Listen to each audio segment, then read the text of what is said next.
Hello, my name is Alice. Welcome to the stages of Group Developmental Model. In 1965, an organizational psychologist named Bruce Tuckman presented a now well-known model called the Group Developmental Model. The Group Dynamics model consists of 5 stages: forming, storming, norming, and performing. The 5th was added to be adjourning. A manager needs to understand group dynamics in order to help guide groups through the various stages. According to this theory, to facilitate a group successfully, the leader needs to move through various leadership styles over time.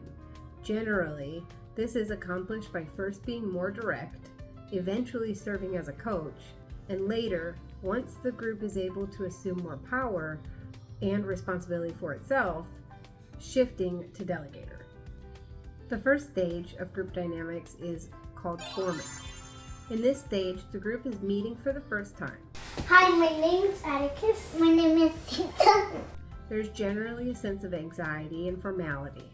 The manager should lead by example in this stage, embodying acceptable behavior for the group.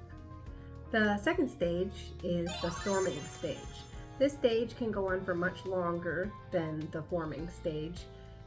The group can also digress back into this stage if conflict arises later. Argumentative, competitive, and questioning of leaders are all common behavior in this stage. I like bugs. I like how we are singing. Are you sure you can make this flower? Oh, yeah? The group is discovering how individuals fit inside the group, and the goal of this stage is to become more authentic. One role of a manager during this stage is to help dissolve arguments.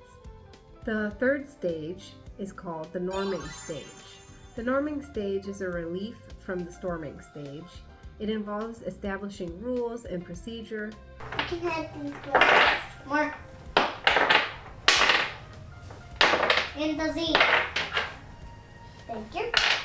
Now let's make something. I'm going to make number 6. In this stage, group members are much more cohesive than the previous stage. The manager should transition into more of a facilitator role during this stage, stepping back and letting the group assume more responsibility for its goals.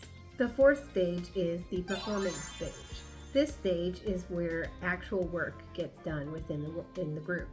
During this stage, the group is not only accomplishing work towards their unified goal, but there's a mutual sense of respect and sense of belonging. The manager should take on a coaching role during this stage, helping members to further develop their skills. During each stage, however, a manager should be conscious about a digression back to the storming stage. A manager should be aware of disagreements within the group and aid in diffusing such disagreements. The final stage is the adjourning stage. This is the stage of dissolution. When the group breaks up after the goal has been accomplished, the group may have complex feelings. The manager's role during this stage is to be sensitive to the group members' feelings and respectful during this time.